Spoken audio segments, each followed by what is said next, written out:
मैं कौन हूं, कहां से आया हूं और मृत्यु के बाद कहां जाना है।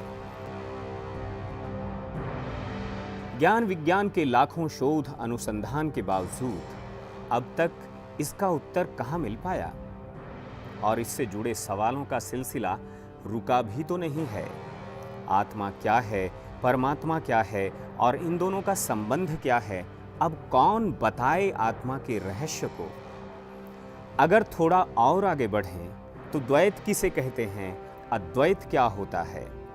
The ultimate philosophy life is Advaita, जिन्होंने उन्होंने प्रतिष्ठा किया। क्योंकि आप जो जिस तरीका भेद भावना सब देखते हैं, सब समस्या की मूल ये भेद है। अद्वैत एकमात्र फिलॉसफी है, ये भेद के ऊपर जा रहे हैं, क्योंकि वहाँ ऐक्यता, अखंडता, यूनिटी, कॉन्शियसनेस, उसके द्वैत कुछ नहीं है। आप किसके साथ भेद करेंगे? So if you truly understand Advaita and live A life based on that, आप उसके माध्यम में संपूर्ण रूप से सब भिन्नता, सब भेदभाव की पर जा सके। सगुण और निर्गुण को कैसे समझें, ऐसे ही न जाने कितने सवाल हमारे और आपके मन में उठ सकते हैं। ये सवाल तब से बने हुए हैं जब से दुनिया बनी है। शायद यही कुछ बता सकें, कौन हो सकते हैं।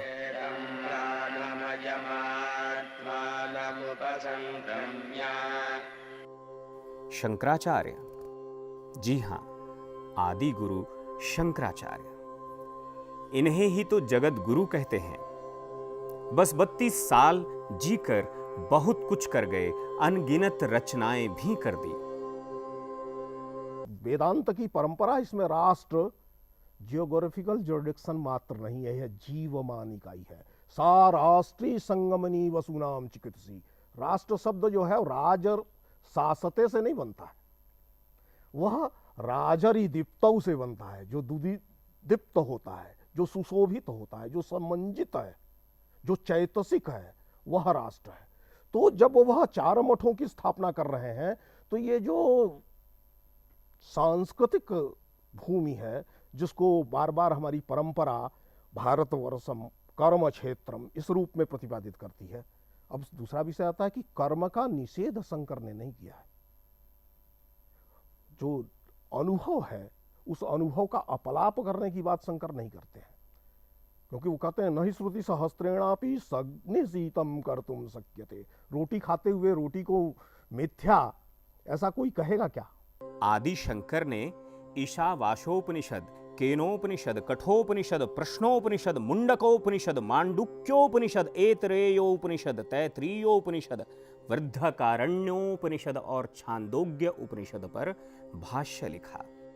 उपनिषद, ब्रह्मसूत्र और गीता पर लिखे गए शंकराचार्य के भाष्य को प्रस्थान त्रयी कहा गया। आदि गुरु शंकराचार्य, जिन्होंने छोटे से जीवन में पूरे भारत की पैदल यात्रा की, जिन्होंने भारत की चारों दिशाओं में 4 मठों की स्थापना की। दक्षिण के श्रृंगेरी में शंकराचार्य पीठ, पूर्व उड़ीसा जगन्नाथपुरी में गोवर्धन पीठ, पश्चिम द्वारिका में शारदा मठ और उत्तर में बद्रिकाश्रम ज्योतिर्पीठ की स्थापना की, जिन्होंने 12 ज्योतिर्लिंगों की स्थापना की। क्योंकि 1250 वर्ष पहले किसी सांस्कृतिक दिग्विजय यात्रा को पूरा कर लेना, मुझे लगता है कि आज की चुनौती से लाख गुना बड़ी चुनौती थी। संपर्कशीलता नहीं थी, संपर्क नहीं थे, घटकों में राज्य थे, राज्यों की भी अपनी खुद की पूजा पद्धतियाँ थीं, उनके अपने खुद के गुरु और इष्ट थे, उनकी अपनी परंपराएं थीं। और इसलिए उस दिग्विजय यात्रा को के बारे में सोचकर तो ऐसा लगता है कि जैसे कुछ स्वप्न हम देख रहे हैं। और 3 बार पूरे देश को नाप देना, उसकी परिक्रमा और प्रदक्षिणा कर लेना, ये मामूली बात नहीं है। शंकराचार्य, जिन्होंने जीवन मृत्यु के रहस्य को समझाया और सभी प्राणियों में ब्रह्म के होने से संसार को अवगत कराया।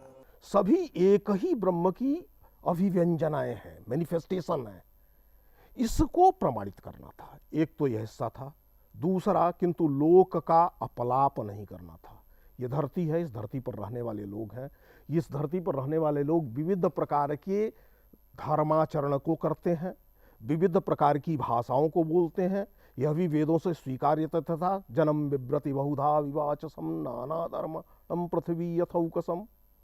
इन सबको उस परम लक्ष्य तक प्राप्त करना जो पुरुषार्थ सिद्धि का लक्ष्य है। ब्रह्म ही सत्य है जो सब में बसा हुआ है, बाकी सब माया है, भ्रम है।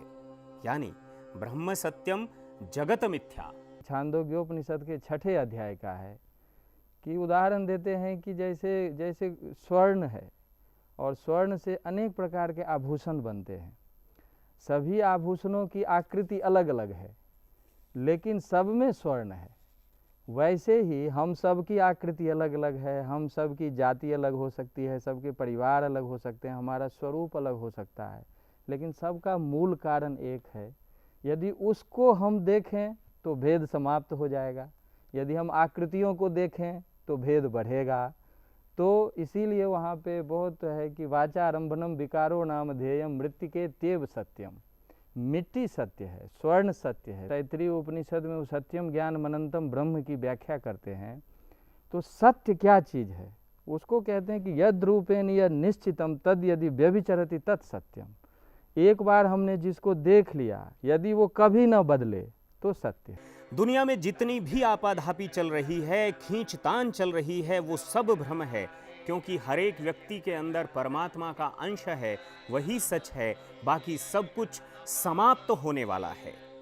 यानी उपनिषद के वही वाक्य अहम ब्रह्म अस्मि, मैं ब्रह्म हूं।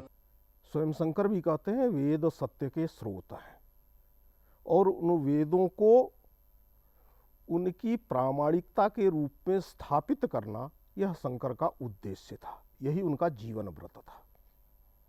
होता गया कि लंबे समय तक कोई आचरण जब चलता रहता है तो कुछ धूल गर्द आ जाती है। शंकराचार्य सत्य का जो स्वरूप था उस पर अविद्या का जो आवरण आ गया था उस आवरण को तोड़ते हैं। आवरण को तोड़ते हैं तो एकत्व ही दिखता है, क्योंकि वेदों का उद्घोष है एकत्व से बहुत्व की ओर। एको हम बहुश्याम, यह संपूर्ण सृष्टि का आधार है। ब्रह्म एक था और अपने ही संकल्प से वो विविध विविध रूपों में अभिव्यक्त हुआ। अब उस बहुत्व को जो अभिव्यंजित हो रहा है, जो प्रकाशित हो रहा है, जैसे सूर्य की 7 रश्मियां 7 रंग में निकले और हम 7 सूर्य की कल्पना कर डालें, इस प्रकार का भ्रम जब समाज में निर्माण हुआ, शंकराचार्य बार बार भ्रम के निवारण की बात करते हैं। तो इस प्रकार का भ्रम जब निर्मित हुआ तो उस भ्रम का परिहार आवश्यक था और यह तर्क से संभव नहीं। तर्क की उपकारक भूमिका हो सकती है, क्योंकि उपनिषद भी मानते हैं नैसा मतिर तर्केण आपनेया। वह जो बोध है, एकत्व का बोध है, ये तर्क से नहीं प्राप्त होता है, ये साधना से प्राप्त होता है। संसार के लोग उन्हें जगत गुरु कहने लगे।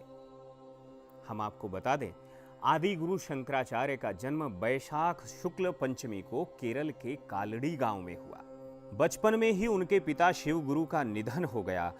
वो माता पिता की इकलौती संतान थे। सन्यास के लिए उन्होंने मां से हट की और 7 साल की उम्र में सन्यास ले भी लिया। हमारे यहाँ एक कहना है कि न ज्ञान वृद्धेन वयसा समीक्षते। ज्ञान को कभी भी उम्र से नहीं देखी जाती। तो जो आचार्य शंकर एक ऐतिहासिक पुरुष हैं, उनके बारे में कोई ऐसी बात नहीं कही जा सकती कि कपोल कल्पना की बात है। तो निश्चित रूप से जो हमें रिकॉर्ड मिलता है, जो अभी सबसे पहला जो उनका हमें जीवनी मिलता है वो है आनंद गिरी का, एक है शंकर विजय, और उसके आधार पर दूसरा ग्रंथ लिखा गया शंकर दिग्विजय जो माधवाचार्य का है। तो शंकर विजय भी मेरे पास है और शंकर दिग्विजय भी मेरे पास है।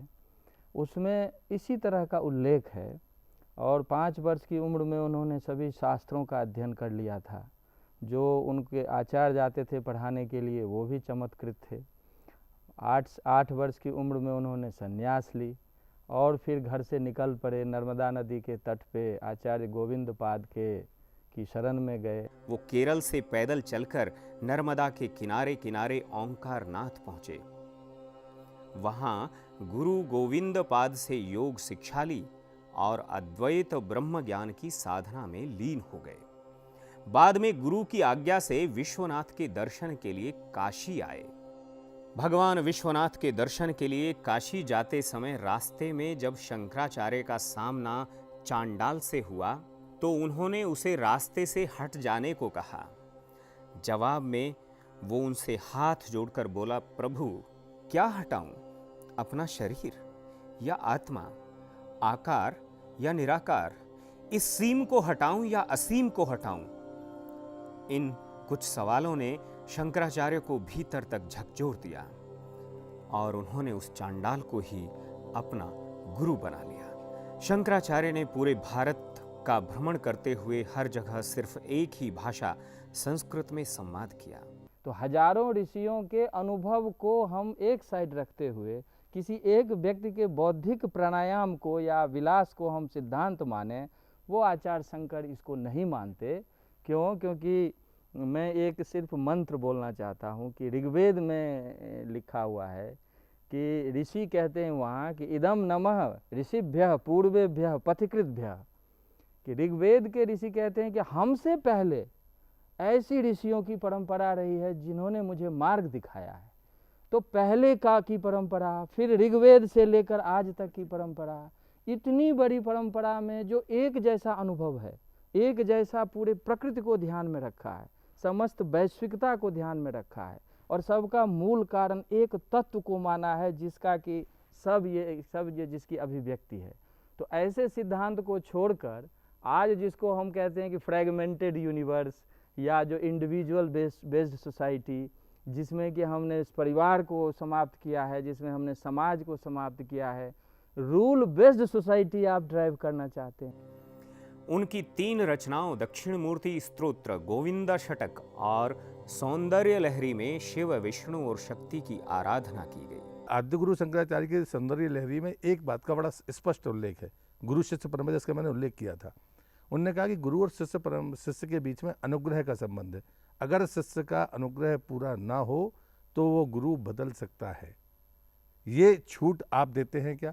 आज जितने भी पूजा पद्धतियां या परंपराएं देश में हैं, धर्म तो बड़ी चीज़ है, आप तो पूजा पद्धति की बात करिए, वो अपनी श्रेष्ठता के आगे दुनिया की श्रेष्ठता को मानने के लिए तैयार नहीं है। ये जो अहम है वह कभी भी इस को शांति काल की स्थिति पैदा नहीं करने देगा।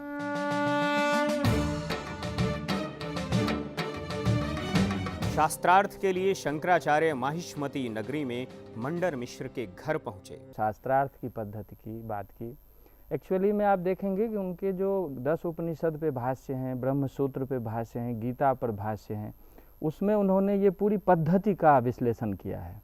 और जैसे कि एक उनका अधिकरण मेथड है, अधिकरण मेथड के 5 अंग होते हैं। सबसे पहला अंग होते हैं कि एक आपको इशू उठाना है और उस इशू में डॉट क्या है, क्योंकि यदि वो सब जानते हैं तो डिबेट नहीं हो सकता, यदि कोई नहीं जानते तो भी डिबेट नहीं हो सकता। तो पार्शियली नोन और पार्शियली अननोन, ये डिबेट होना चाहिए। जैसे सांख्य योग का उन्होंने खंडन किया है, तो उसमें जो पुरुष का स्वरूप है, जो चेतना का स्वरूप है और जो प्रकृति का शक्ति का स्वरूप है, उसको उन्होंने यथावत स्वीकार कर लिया क्योंकि ये एक जैसा है। लेकिन चेतना अनेक है और प्रकृति या शक्ति स्वतंत्र है। इस विषय में वो सांख्यों का खंडन करते हैं कि आपने जो वेद के ऋषि का जो स्टेटमेंट है या कंक्लूजन है, उससे आप डेविएट कर रहे हैं। तो हमें उनके डिबेट का, मैं इसलिए इस चीज़ को इंगित किया कि वो सबका विरोध नहीं करते थे। जो शास्त्रज्ञ जिस विषय में वेद के सिद्धांत से सहमत है उसको वो वैसे ही स्वीकार करते हैं। सिर्फ उस बिंदु को उठाते हैं जहां वेद की चिंतन धारा से आप अलग जा रहे हैं। इतिहास ये कहता है कि मंडर मिश्र की मैना भी संस्कृत में बोलती थी। शास्त्रार्थ में मंडर मिश्र हार गए तो उनकी पत्नी भारती देवी ने मोर्चा संभाला, जिसमें शंकराचार्य हार गए। औपनिषदं ब्रह्मैव स्वयं अद्वितीयः यद्यहं वादकर्त्री भवेयम्। उसके बाद शंकराचार्य अपनी योग शक्ति के बल पर अपनी देह को छोड़ कश्मीर के राजा आमरू की मृतदेह में लीन हो गए।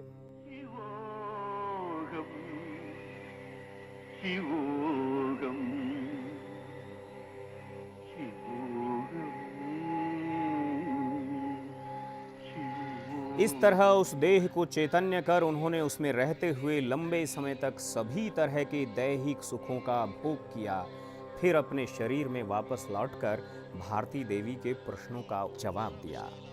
अगर मंडन मिश्र से शास्त्रार्थ के समय उनकी पत्नी को न्यायाधीश बना दिया जाता है और बाद में फिर उनसे शास्त्रार्थ के लिए आदिगुरु शंकराचार्य को परकाया प्रवेश करना पड़ता है, तो मुझे लगता है कि ये चीज़ें सीखने वाली भी हैं और सिखाने वाली भी हैं।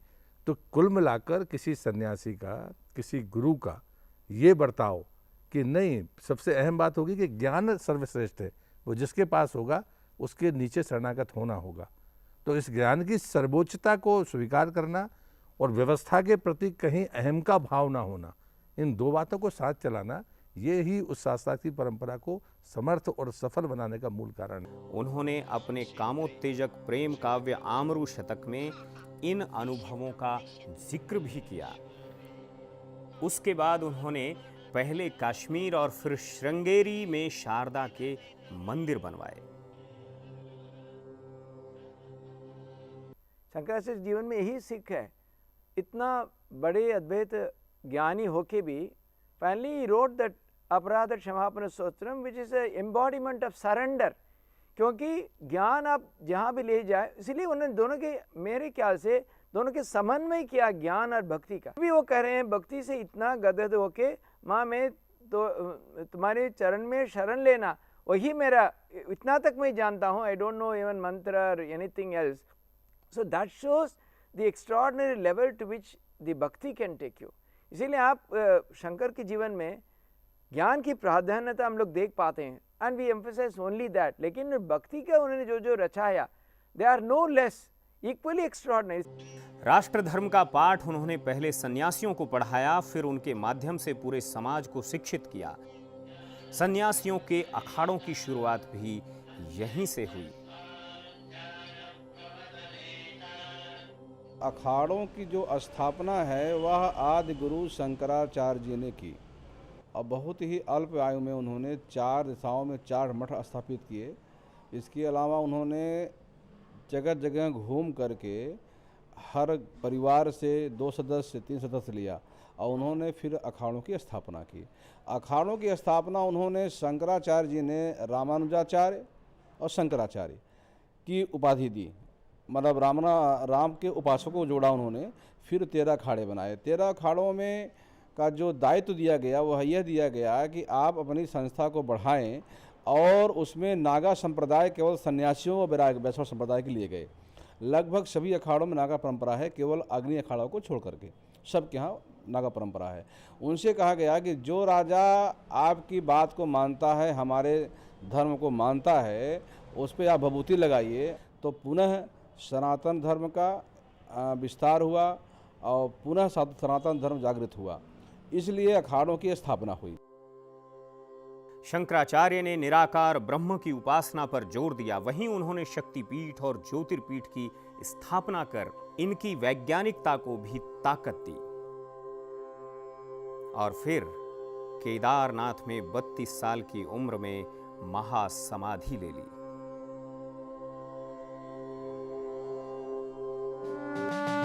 चूंकि आदि गुरु शंकराचार्य की दीक्षा नर्मदा तट पर हुई थी, इसलिए मध्य प्रदेश में आदि गुरु शंकराचार्य की विशाल प्रतिमा बनाने का ऐलान किया गया है। मध्य प्रदेश सरकार ने इसके लिए लोगों से अपील की है कि वो अपने अपने घरों से इस प्रतिमा के निर्माण के लिए धातु दान करें। अष्टवर्षे चतुर्वेदी द्वादशे सर्वशास्त्रवित् षोडशे कृतवान भाष्यम द्वात्रिंशे मुनिरभ्यगात। यानी 8 साल की उम्र में चारों वेदों के ज्ञाता हुए, 12 साल की उम्र में सभी शास्त्रों में पारंगत हुए, 16 साल की उम्र में शंकर भाष्य लिखा, 32 साल की उम्र में शरीर त्याग दिया। ब्रह्म सूत्र के ऊपर शंकर भाष्य की रचना कर विश्व को एक सूत्र में बांधने का प्रयास भी आदि शंकर ने किया, जो एक सामान्य मानव के लिए संभव नहीं है।